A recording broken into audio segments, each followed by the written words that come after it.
सीताराम सीताराम कहने लगे, तुलसीदास जी का नंबर आया। तो सूरदास जी महाराज बोले क्या कि लगता है तुलसीदास आ गए। तो महाराज जी आप कैसे समझे कि तुलसीदास आ गए? तो कहने लगे कि भगवान का इतना मीठा नाम तुलसीदास किसी और को ले नहीं सकता।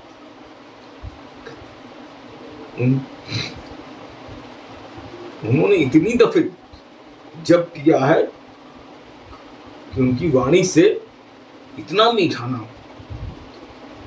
और नानक ने कहा है, प्रभु जी बसय साधु कह रसना, नानक जन दासन कह दसना। परमात्मा जो है साधु व्यक्ति की जवान पे बसता। नानक कहते हैं मैं ऐसे दासों का दास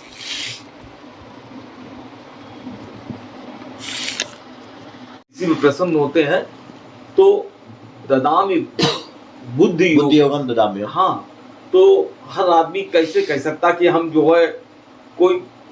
एक तो तुलसीदास जी से किसी ने पूछा कि किसी संत को पहचानने के लिए कहा कि तुम संत को पहचाना, तो तुलसीदास जी महाराज बोले तो जो कोई कहा संत हम चीना, तुलसी कान हाथ धर लीना। कहते उन्होंने अपने कानों में हाथ धर लिया। संत को कोई पहचान नहीं सकता, वो स्वयं ही कृपा करे कोई, है ना, कोई लीला करे तो उसके पास आ सकता, कोई आ नहीं सकता। संत को कोई पहचान नहीं सकता। और भगवान ही कृपा करते हैं तो जीव का कल्याण हो जाता है ना। सबके अंदर पूर्व प्रेरक रघुवंश कुमार। कौन प्रेरणा देगा कि यही है? कौन प्रेरणा देगा? इतनी माया जीव के अंदर व्याप्त है, जीव कभी पार पा ही नहीं सकता। चाह के भी भटक जाता है, पता चला पहुंच गए नजदीक और फिर भटक गए। उसी का कारण कि आजकल माँ बाप से भी सब दुश्मनी रखे, भगवान की तो छोड़ दो। इसमें कुसंग बहुत। हाँ। अब बताइए, विचार कीजिए कि दूध पिलाया है राम लला को, और कौशल्या अम्मा कहती थी बेटा तेरी माँ मैं नहीं हूं, कैकेयी तेरी माँ, मैं तो भरत की माँ हूं। इतना प्रेम था कैकेयी के हृदय में।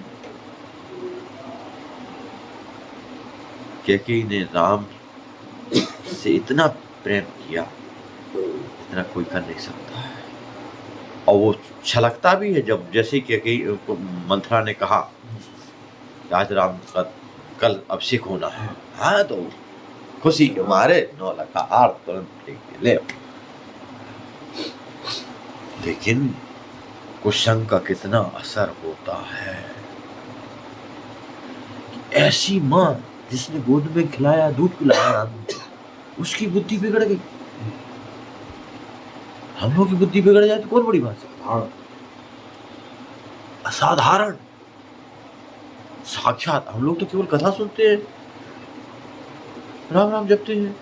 वो जिसने गोदी में खिलाया है, दूध पिलाया है, और एक दिन नहीं, बचपन से बड़े हो गए, आज राम तिलक होने जा रहा है, इतने बड़े हो गए, साधारण बात है। लेकिन कुसंग की महिमा देखो, कौन है कुसंगति पाए न साई, ऐसा कौन है? इसीलिए गोस्वामी जी ने वहां कह दिया बिगड़ी जन्म अनेक की सुधरे अबहीं आज। लेकिन करना क्या पड़ेगा? होए राम, सबसे पहले समर्पण हो जाए, फिर नाम जप, और सबसे बड़ा है नेगेटिव पॉइंट, तजी कुसुमाज।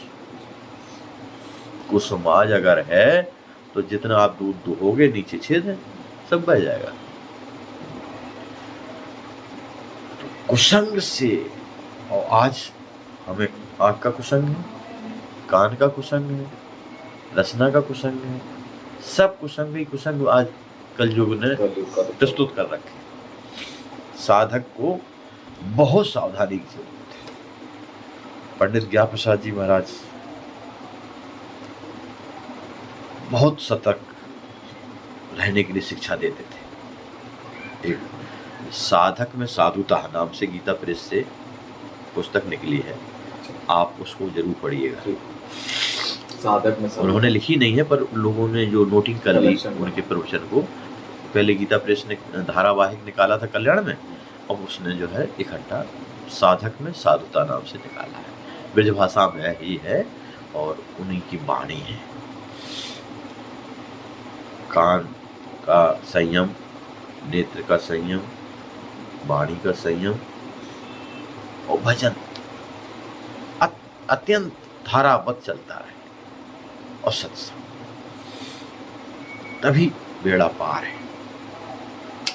नहीं तो जब कैकेयी अम्मा जैसी ऊपर चढ़ी हुई गिर सकती हैं तो हमारी क्या, हमने जीवन में देखा। हम लोग जो है सब लोग एक साधु में बड़ी अश्रद्धा रखते थे उनके आचरण से। अंदर तो देख पता नहीं चलता है, ऊपरी का आचरण से ना दोष दर्शन होता है। बहुत अच्छे भजनानंदी तो श्रद्धा होगी और ऐसी क्रियाकलाप है तो अश्रद्धा हो जाती है। एक संत जी थे, आज से करीब 35-40 साल पुरानी बात बता रहे हैं। वो लगातार रहते थे, वो जय सिया राम जय हनुमान बोलते थे वो। और अयोध्या भर में चाहे वर्षा हो, गर्मी हो, ठंडी हो, वो मालूम कर लेते थे कहाँ भंडारा है, वहाँ पहुँच जाते थे, पाते थे और दक्षिणा मांगते थे। नहीं देर कोई तो मांग लेते थे। हम लोग उनको बड़ी हे दृष्टि से देखते थे, अरे बड़ा लालची साधु, ऐसी गर्मी में बरसात में, है ना। उस समय 5 रुपया 2 रुपया दक्षिणा, ज़्यादा से ज़्यादा 5 रुपया तो बहुत कम, 2 रुपया 1 रुपया दक्षिणा पड़ती थी। कहीं कपड़ा दे दिया, कोई गमछा वगैरह बट गया, वो मिल गया। तो हम लोग सब लोग जो है उन पर बड़ी अश्रद्धा रखते थे, अरे बड़ा लालची साधु है। क्यों? हमारे अंदर दोष भरे हुए तो दिख रहे हैं और क्रिया है। अंदर से क्या भाव था वो हमें 10 साल बाद पता चला कि वो इतने अच्छे महात्मा है। कैसे पता चला? हमको एक गुरु भाई है, श्री स्वामी संजी महाराज, भक्तिमाल कथा कहते हैं, तो उन्होंने कहा कोठारी जी निमंत्रण है कल आपका। ये अच्छा, किसका भंडारा है? तो बोले वो जय सिया राम जय हनुमान का। अच्छा, उनका भंडारा कैसे? समझ में नहीं आई बात। वो तो ऐसे ही दौड़ते रहते हैं भंडारों में दक्षिणा लेते। अरे बोले कोठारी जी वो हमारे पास इकट्ठा करते रहते हैं, कपड़ा हो चाहे पैसा हो तो इकट्ठा करते रहते हैं, और जब इतना हो जाता है कि भंडारा लायक हो गया इकट्ठा, तब फिर वो कहते हैं महाराज जी कल हमारा भंडारा कर दीजिए। ना तो वो खाते हैं ना पहनते हैं, वो अपना 1 पैसा काम में नहीं लेते हैं। उनका कितना ऊंचा भाव है कि हमें जो मिला है हम संतों को खिलाएं। ऐसे अभी एक हम संत आपको दिखाएंगे, अभी कम से कम उनके लिफाफा में हमें लगता है 8-10 हज़ार रुपये इकट्ठा हो गया है, 5-6 महीना से इकट्ठा कर रहे हैं वो। काहे के लिए? अब आम आने वाला है तो संतों को आम बांटते हैं।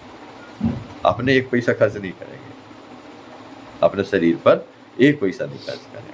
जो भी मिलेगा दक्षिणा उक्षणा 2 रुपया 10 रुपया 50 रुपया आजकल मिल जाता है। 3 बजे से आप सुनेंगे वो कथा, वो कीर्तन शुरू कर देंगे 3 बजे रात को, और 4 बजे से कनक भवन में सबसे कीर्तन बुलवाते हैं।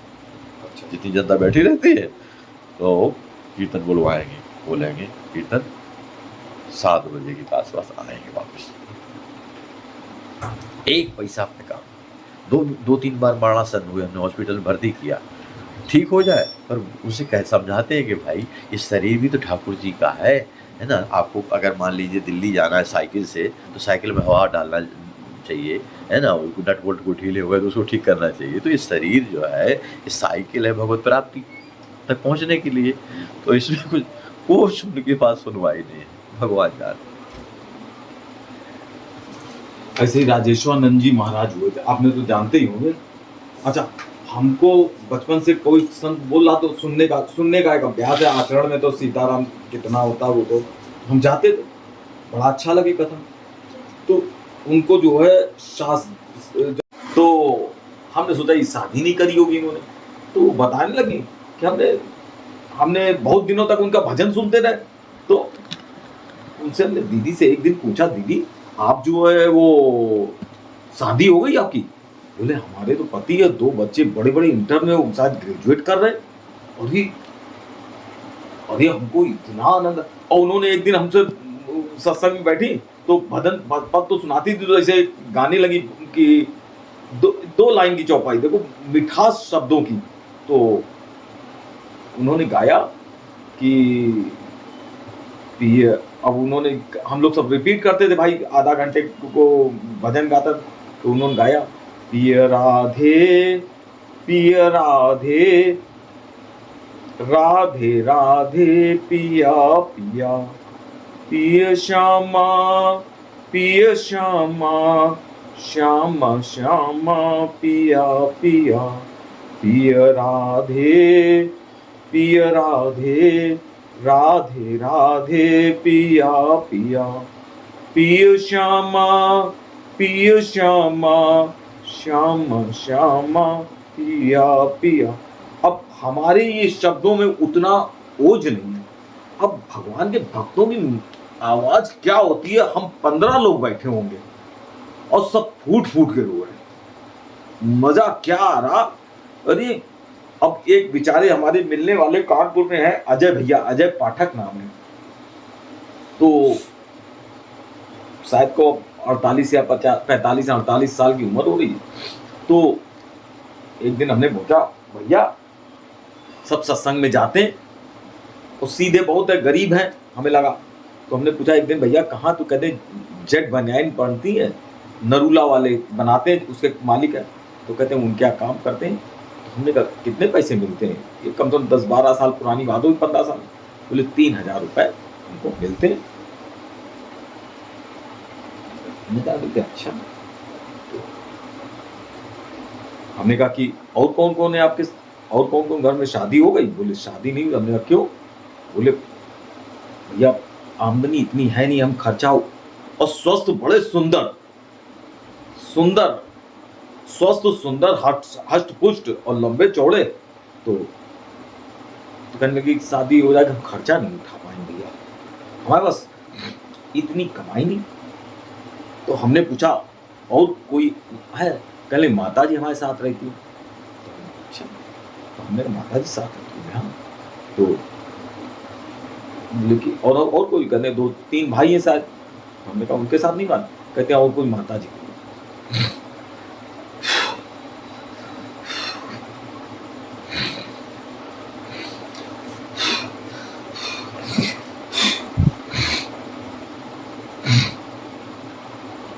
और कोई? माता जी को रखे नहीं है। तो माता जी को ये रखे हैं, पता किराए ड्राइवर रहते हो बेचारे 500 का। तो कभी तकलीफ होती, माता जी की तबीयत खराब होती, तो हमने कहा कि तो बताते हो मारा, अब दिक्कत। कहते हमारा स्वभाव नहीं किसी से,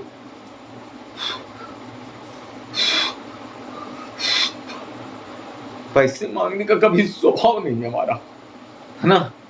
चाहे कितनी तकलीफ हो जाए, भैया घर में चूल्हा नहीं जले, दवाई नहीं हो, हम कहते नहीं किसी से। उनका स्वभाव ऐसा। तो कभी कभी किसी को, मालिक को पता लग गया, अब आदमी का स्वभाव तो मणि के समान होता है, आदमी कितने दिन छुपाए रखोगे। और वाणी में इतना मिठास और इतना सरलता,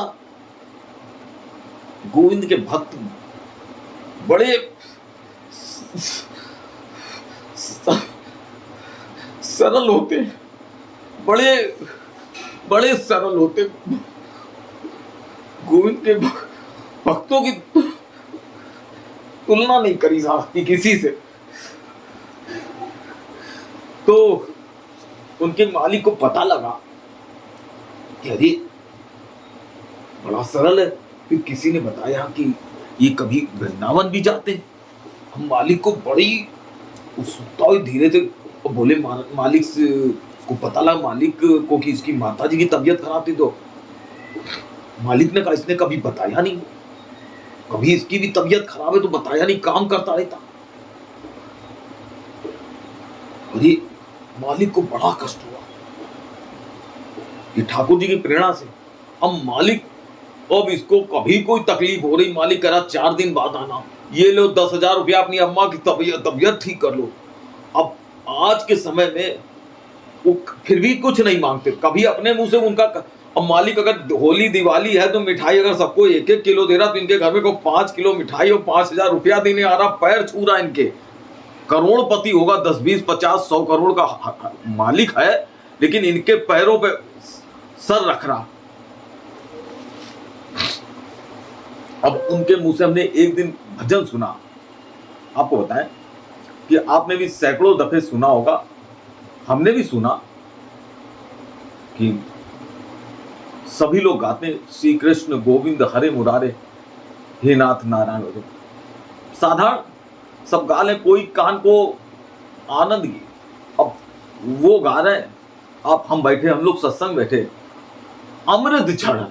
अरे अमृत कैसा कि वो गा रहे हैं, हम उन्हीं की 2 लाइनें सुना रहे हैं,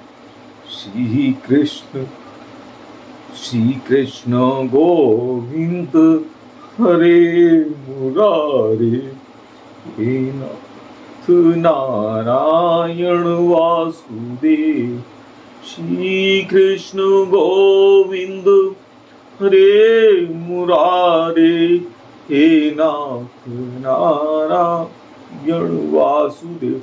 हम उनके पैरों की धोवन नहीं, हम जो आपको सुना रहे हैं उसका कोई अंश नहीं है, लेकिन क्या जितने लोग बैठे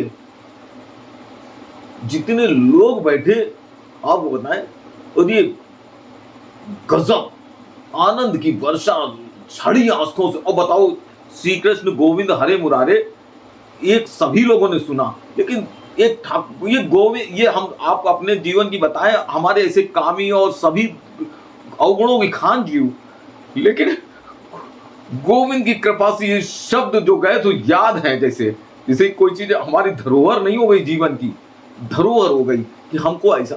एक दिन हम वहां गए, हम वृंदावन परिक्रमा करते थे, अपनी बहन के साथ जाते थे, तो क्या हुआ, गोवर्धन परिक्रमा कर रहे महाराज जी, तो गोवर्धन परिक्रमा में एक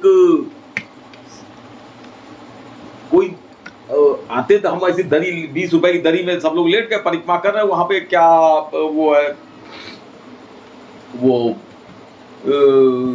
राजस्थानी धर्मशाला, तो वहां जा रहे हैं, सब लोग अपनी लेटते थे। तो एक दिन हम भी पहुंचे। अच्छा, हमारा जो है थोड़ा सा बातचीत करने का स्वभाव है, ठाकुर जी ने ये हमको दे रखा, जाने कहाँ से दे रखा है, हम सबसे बात कर लेते हैं, हमारा एक आदत है बात करने की। अब इसको आप भी अन्यथा ना लें, हम उसको आपके चरणों में विनती कर रहे हैं, इसको आप अन्यथा ना लें, हम बोल रहे हैं तो इसका क्षमा करिएगा।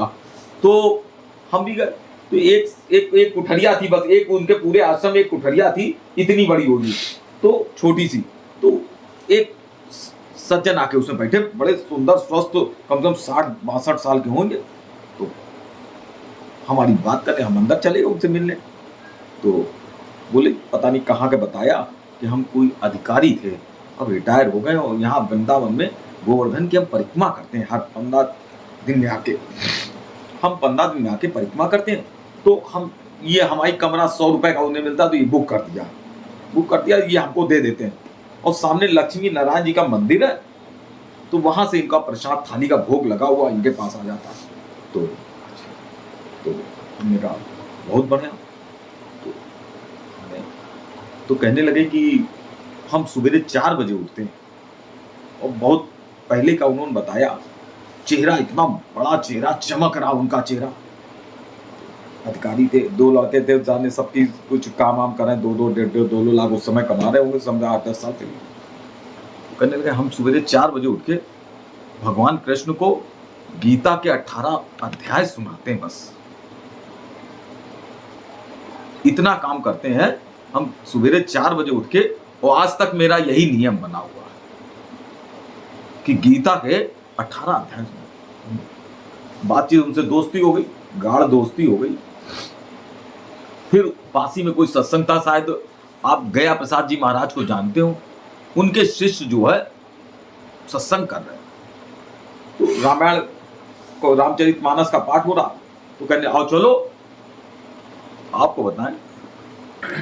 वो हमको पाठ में लिखा, हमारी दीदी भी दिया, वो भी चले। अब वो रामायण पढ़ रहे हैं और ठाकुर जी के पास से थोड़ा सा रामायण का रुचि भी है, थोड़ा अच्छा लगता है।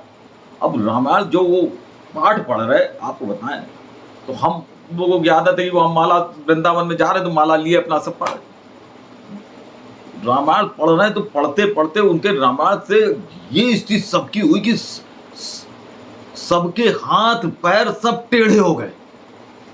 अब हम भी देख रहे हैं कि हमारी पैर टेढ़े, उंगली टेढ़ी, और माला करते करते उंगली बंद हो गई और जवान बंद हो गई। पता नहीं कितने कौन कौन सी घटनाएं घटी हैं आधा घंटे तक लगातार महाराज जी। तो वो ऐसे पैटे रहे, उंगली ऐसी और हाथ उंगली टेढ़ी, ऐसे हम देख रहे हैं एक गुड़िया नहीं सड़क रही ना, हाथ में कुछ और जैसे पत्थर हो गया पूरा शरीर आधा घंटे तक। और फिर लोगों की इतनी चीखें निकल रही। अब पता नहीं कौन कौन सी आवाजें, वो आप सब समझते हो गए उसको, तो आप जानते हो क्या सांसों की आवाज निकल रही, क्या क्या निकल रहा। वो एक दृश्य जो है जैसे खोपड़ी में समा जाता है, तो वो इतनी ऐसी सांसों से जो आवाज निकलती है, अब हम तो कुछ बना नहीं सकते, तो वो लोगों की निकल रही, वो जोर जोर। ये सब ये गोविंद की कृपा से बस। अपनी क्या, ये तो नारकी जीव क्या बोल सकता है, सिर्फ अभिमान कर सकता है, और कुछ इसके पास है ही नहीं, अभिमान के सिवा कुछ नहीं।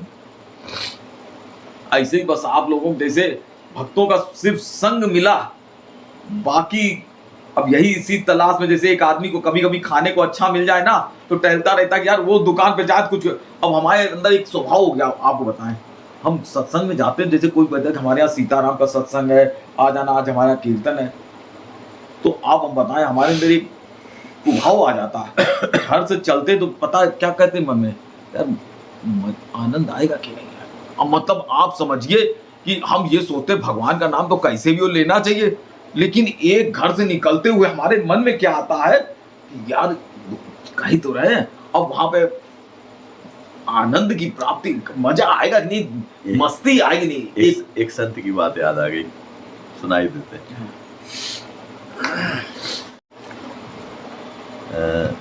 3-4 महीना पहले उनके सुपुत्र से हम उनका इंटरव्यू लिए थे, जिनके बारे में हम बताने जा रहे हैं।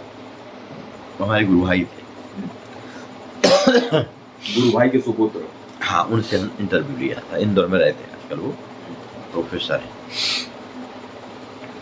वो कह रहे थे कि हमको पिताजी का संपर्क केवल 2-3 महीना जीवन में हुआ है, बचपन में, बस इससे ज़्यादा हमको नहीं संपर्क है। और उनकी दशा क्या रहती थी, घर में खाने पीने का है कुछ कि नहीं है, कोई मतलब नहीं, कोई चिंता नहीं। बस उनको पता चल गया कि वहाँ पर कीर्तन हो रहा है उस गांव में। एक थैला उनकी कंधे पर हमेशा टंगा रहता था, उसमें रामचरितमानस, आसनी और लोटा लोरी इतना रहता था उसमें साथ में, वो चल देंगे। घर में एक छटाक आटा है या नहीं, कोई मतलब नहीं, कोई चिंता नहीं, बस उसमें मस्त हो गए वो। यहाँ तक कि भक्तवान में कथा आती है कि वो किसकी कथा आती है कि पत्नी ने कहा बच्चा होने वाला है तो प्रसव के पहले कुछ बाजार से सामान ले आओ, है ना, वो तैयारी की जाती है जो खाने पीने की। तो वो गए थे, तो जो है वहाँ कथा में रह गए, तो कई दिन तक जो है उनको उड़ ही गया दिमाग से कि जो है हमको घर भी जाना है, बच्चा होना पैदा होने वाला है, कुछ है। वो अपने कथा में मस्त, ऐसे ही इनकी दशा थी। एक बार क्या हुआ, एक पड़ोसी का लड़का 10-12 साल का रहा होगा, वो आता था, तो ये रामायण पाठ पढ़ते रहे, तो वो बैठे सुने, तो कहे बेटा तुम सुनाओ। सुना। अब इनके संसर्ग में रहने से उसको भी भाव आने लगा, चौपाई गाय, उसके भी आंसू झरने लगे। धीरे धीरे उसके बड़े भाई को पता चला कि ये जो है लड़का हमारा भाई जाता है उनके पास, तो उसको बहुत बुरा लगा। वो जैसे कॉलेज का एक बिगड़ैल लड़का था, गुंडा टाइप का, बड़ा भाई, हाँ बड़ा भाई, तो वो बड़े गुस्सा में आया और देखा कि हमारा भाई रो रहा है, रामायण पाठ कर रहा है इनके सामने, और ये समझा रहे हैं उसको। बोले क्या कर रहे हैं? बोले कछु नहीं भैया, अपनी भाषा में, कछु नहीं भैया, ये बच्चा रामायण पाठ पढ़ रहा है, इसको सिखा रहे हैं रामायण। अच्छा, तो इसको तुम बिगाड़ रहे हो? बोले नहीं भैया, बिगाड़ काहे को रहे हैं, इसको सुधार रहे हैं, जीवन सुधर जाएगा, रामायण पढ़ेगा इसका जीवन सुधर जाएगा। अच्छा, जीवन सुधार रहे हैं, तो इसको पढ़ा रहे हैं आप, तो आपको दक्षिणा मिलना चाहिए ना। हाँ दे देना भैया जो देना हो। बड़े सरल। उसने जूता उतारा और उनको सिर में दे मारा। भैया बहुत अच्छे, जय श्री राम। भाई को लेकर वो चला गया। लोगों को पता चला कि उसने जो है गोविंद गुरु को जूता मारा है। लोगों को पता चला। चलते चलते प्रिंसिपल को पता चल गया कॉलेज में जिसमें ही पढ़ता था, और वो प्रिंसिपल साहब इन बहुत श्रद्धा रखते थे गोविंद गुरु के ऊपर, अपने घर में बुला करके सत्संग करते थे। हरे राम राम, गोविंद गुरु को जूता मारा इसने। मैं इस नालायक को अपने कॉलेज में तुरंत इंस्टिगेट कर दिया, और ऐसा कभी कहीं पढ़ नहीं सकता, ये भर्ती नहीं सकता। पता चला लोगों को, धीरे धीरे पुलिस में रिपोर्ट लिख गई और उसको पुलिस पकड़ ली। अब कोई आया, इनको बताया गोविंद गुरु, उसकी तो अच्छी मरम्मत हो रही है। दरोगा जी पकड़ ले गए वहाँ थाने में, और कॉलेज से भी निकाल दिया गया उसको फल मिल गया। अरे राम राम, मेरे कारण ऐसा नहीं होना चाहिए। प्रिंसिपल के घर पहुंच गए, आपने उस लड़का को निकाल दिया है। भैया वो मारा नहीं था, ऐसे धोखे से छू गया था, उसको आप कॉलेज में नाम लिख लो, हमारी बड़ी सेवा हो, हमारी आज्ञा मानो चाहे प्रार्थना मानो। आखिरी में उसको प्रिंसिपल को उनकी बात मानना पड़ी, और गए थाने में। बोले भैया इसको छोड़ दो, इसने जूता मारा नहीं है, धोखे से छू गया था, इसने मारा, इसकी कोई गलती नहीं है, इसको छोड़ दो, हम प्रार्थना करते हैं, इसको छुड़वा दिया। ऐसा महापुरुष था। घर में पिताजी ने कहा तुम कुछ करते नहीं हो, बस भजन करते हो, जाओ आज तुम हल लेकर जाओ और खेत जोत के आओ। ठीक, हल लेके गए और एक लाइन चलाए यहाँ से उस कोने तक, और वहीं ज्यों का त्यों हाल और बैल छोड़ दी और चले गए दूर, कई मील दूर, किसी गांव में भी नहीं गए, जंगल में कोई पेड़ मिल गया तो वहां बैठ के अपने भजन। 3-4 दिन तक वो लोधी था, जिसका खेत था पास में, वो आके देखता कि एक भगत जी बैठे हैं पेड़ के नीचे, न बोलते हैं न चालते, भजन कर रहे हैं, क्योंकि प्यासे हैं तो हमको दोष लगेगा। तो वो फिर गया, महाराज आपको हम कई दिन से देख रहे हैं यहाँ पेड़ के नीचे बैठे भजन कर रहे हो, हमारे खेत है यहाँ, हमको दोष लगेगा। महाराज चलो घर पे जो है भोजन कर लो, आप तो बहुत बड़े महापुरुष हैं। गए भोजन किए, तो धीरे धीरे लोगों को पता चल गया, तो बैलगाड़ी पर लाद करके काफी अन्न जो है इनके घर लोग पहुंचाए। धीरे धीरे वो खोज हो रही थी। अच्छा, क्या होता है आपने शायद देखा हो बचपन में, जो बैल हैं या गाय हैं वो अपने आप घर आ जाते हैं। हाँ। तो वो छोड़ दिए थे, और वो बैल हल ले लिए घर में पहुंच गए। तो घर पहुंच गए तो लोग सोचे कि चला गया होगा, इधर बैल ही गए हैं। अब जब फसल हुई उसमें पैदा, तो इनको घर में, पिताजी को तो था कि खेत जोत करके छोड़ दिया होगा, सो बैल आ गए घर, कहीं चला गया होगा बैल करने। अब वो तो एक लाइन खींचे थे और छोड़ के चले गए थे, पूरा खेत जुत गया। फसल भी हो गई। धीरे धीरे लोगों को पता चल गया कि ये इनकी भक्ति भावना का प्रभाव है। भाई लोग इनकी धर्म पत्नी के प्रति इतना कुछ कमाई करते नहीं थे, तो महीनों कीर्तन भजन कोई मतलब ही नहीं, घर से निकाल दिया इनकी पत्नी। बरसात के दिन वो बेचारी इतनी पतिव्रता पेड़ के नीचे बैठी भूखी प्यासी। ये घर से निकले हैं, वो उसको भी निकाल दिया।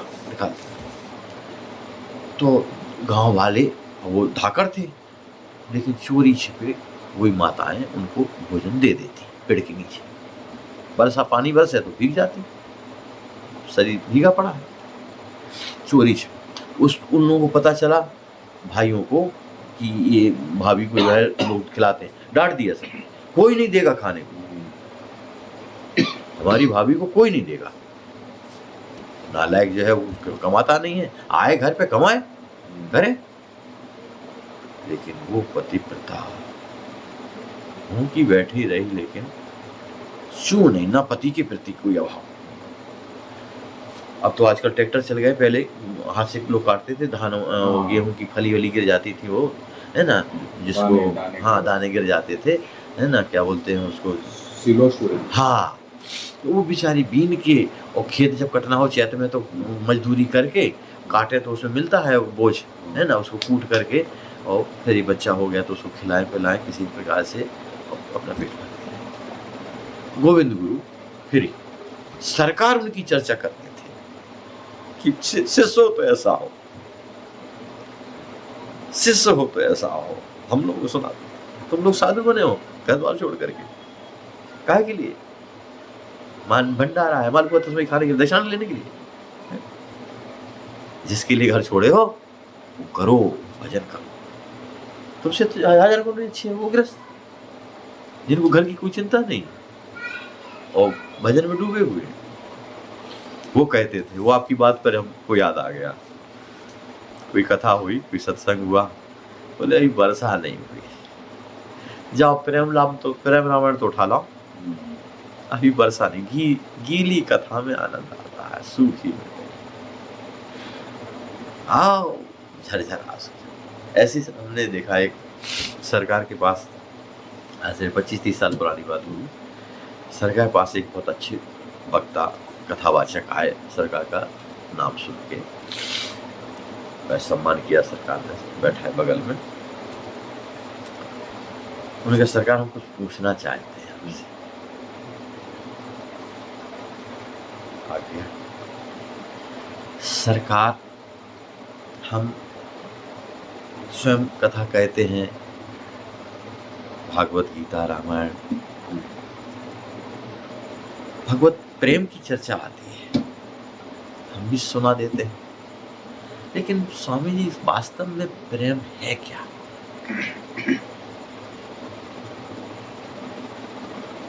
स्वामी जी गंभीर,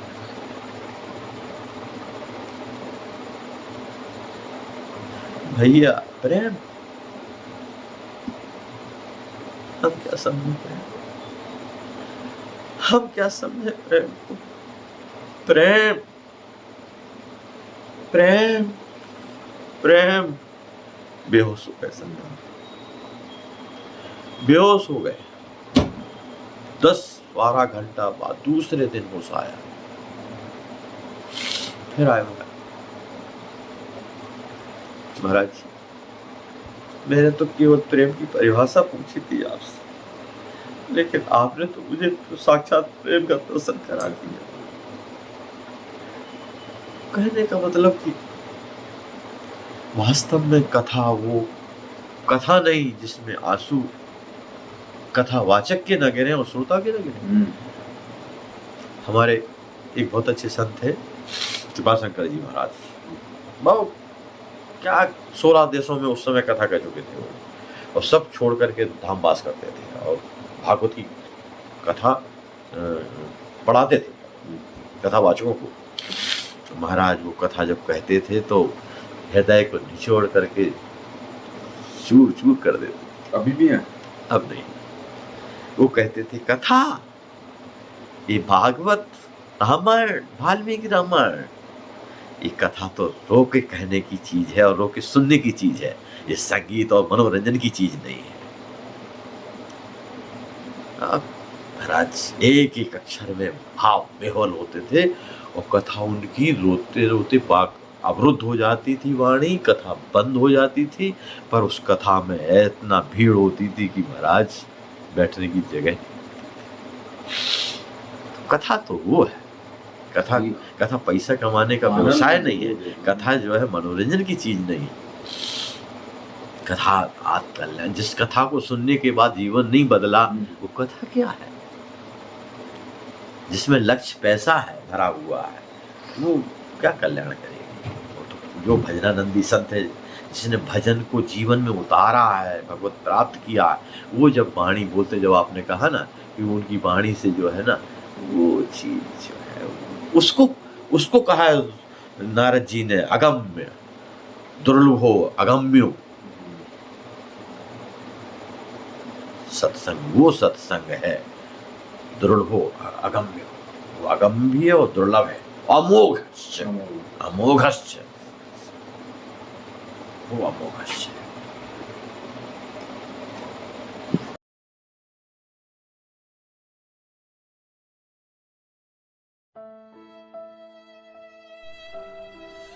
इनको लकवा मारने के बाद 1 महीने तक अपने बिस्तर पर पड़े रहे।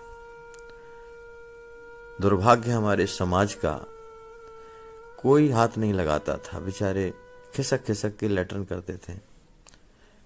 आज अस्वस्थ संत सेवा ट्रस्ट आपकी देख रहे हैं आप किस प्रकार से स्नान करा रही है और इनको हर प्रकार के इलाज की सुविधा अब चलने लगे हैं ये। और मेरे प्यारे भाइयों, जिंदगी में कठिनाइयां हमें सही रास्ता दिखा जाती हैं, अवश्य ही उनसे घबराना नहीं चाहिए। जय श्री राम। आपकी अस्वस्थ संत सेवा ट्रस्ट के द्वारा इन्हें लखनऊ मेडिकल कॉलेज भेजा गया है ऑपरेशन के लिए। बहुत कष्ट है, बिना ऑक्सीजन के इनके प्राण नहीं रह सकते हैं। आप सोचिए, आप विचार कीजिए कि ऐसे असहाय संत बेचारे जिनकी कोई सेवा नहीं करता, तो कम से कम आपके अस्वस्थ संत सेवा में आ गए हैं इस ट्रस्ट में, तो आप रात दिन उनकी सेवा कर रहे हैं।